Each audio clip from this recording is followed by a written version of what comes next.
Kidney রোগীর সঠিক খাদ্য ব্যবস্থাপনা। কিডনি রোগীদের ক্ষেত্রে কিছু নিয়ম নীতি মেনটেন করে চলতে হয় যখন আমরা জানি আমরা কিডনি ডিজিজে আক্রান্ত, বিশেষ করে ক্রনিক কিডনি ডিজিজের ক্ষেত্রে। এছাড়াও কিডনির বিভিন্ন স্টেজ রয়েছে, সেই স্টেজ অনুযায়ী এক এক পেশেন্টের খাবার বা এক এক স্টেজে খাবার এক এক রকম হয়ে থাকে। বিশেষ করে ডায়ালাইসিসে একরকম, কিডনি ট্রান্সপ্লান্টের ক্ষেত্রে একরকম হয়ে থাকে।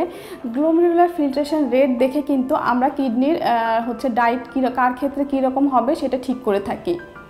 যখন কিডনির ব্যাপার চলে আসে তখন কিন্তু আমাদেরকে অনেক বেশি সচেতন হতে হয়, কারণ কিডনি আমাদের শরীরের অনেক গুরুত্বপূর্ণ একটা অঙ্গ।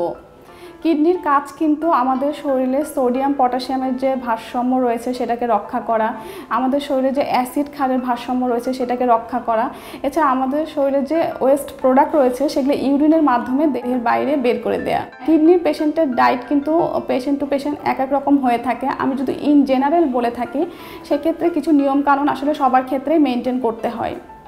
কিডনির পেশেন্টের জন্য কিন্তু প্রোটিন জাতীয় খাবারের একটা রেস্ট্রিকশন থাকে, কিন্তু তার মানে এই না যে আপনি মাছ, মাংস, দুধ, ডিম এগুলো একদম বন্ধ করে দিবেন। আমাদের দেশে দেখা যায় যখনই কিডনির কথা আমরা জেনে থাকি যে আমাদের রক্তে ক্রিয়েটিনের লেভেলটা বেশি, তখনই দেখা যায় আমরা অনেক খাবার বন্ধ করে দিই, যার ফলে অনেক পেশেন্টই কিন্তু অপুষ্টি বা ম্যালনিউট্রিশনের শিকার হয়ে থাকে। সেক্ষেত্রে নির্দিষ্ট পরিমাণ প্রোটিন একটা লিমিটেড অ্যামাউন্টে থাকে, পার কেজি বডি ওয়েটে 0.6 থেকে 0.8 গ্রাম প্রোটিন দিয়ে থাকি। সেক্ষেত্রে অবশ্যই ফার্স্ট ক্লাস প্রোটিন খাদ্য তালিকায় রাখতে হবে, মাছ, মাংস, ডিম এগুলো। সেকেন্ড ক্লাস প্রোটিন যেমন ডাল বা ডালের তৈরি খাবার, বিচি বা বিচি জাতীয় খাবার, বাদাম এগুলো অবশ্যই পরিহার করতে হবে।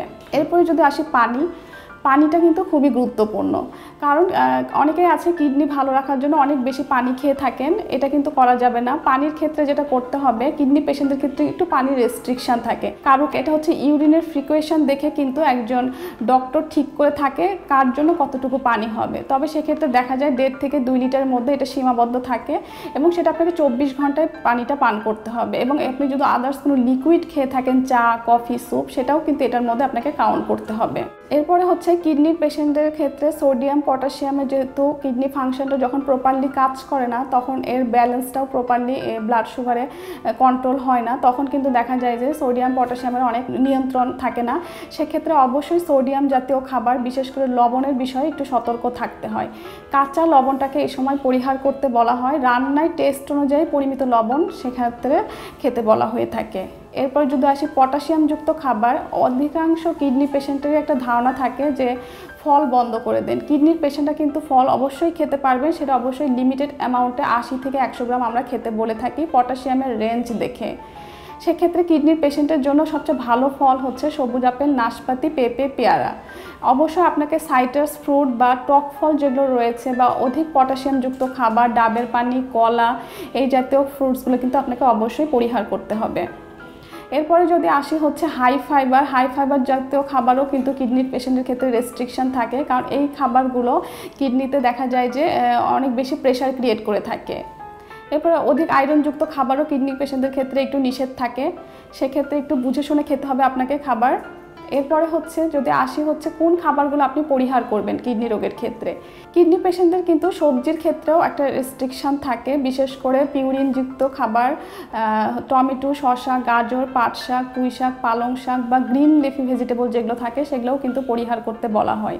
কারণ কিডনি পেশেন্টদের কিছু নির্দিষ্ট সবজি রয়েছে, লাউ, চাল কুমড়া, চিচিঙ্গা, পেঁপে, করলা, এগুলো আপনি খাদ্য তালিকায় রাখতে পারেন।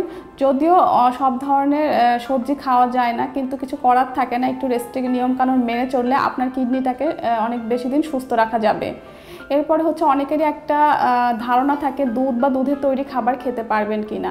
সেক্ষেত্রে অবশ্যই ডিপেন্ড করে আপনার ক্যালসিয়াম, ফসফরাসের লেভেলটা কেমন আছে সেটা দেখে বা সারাদিনের প্রোটিন রিকোয়ারমেন্ট দেখে কিন্তু আমরা নির্ধারণ করে থাকি।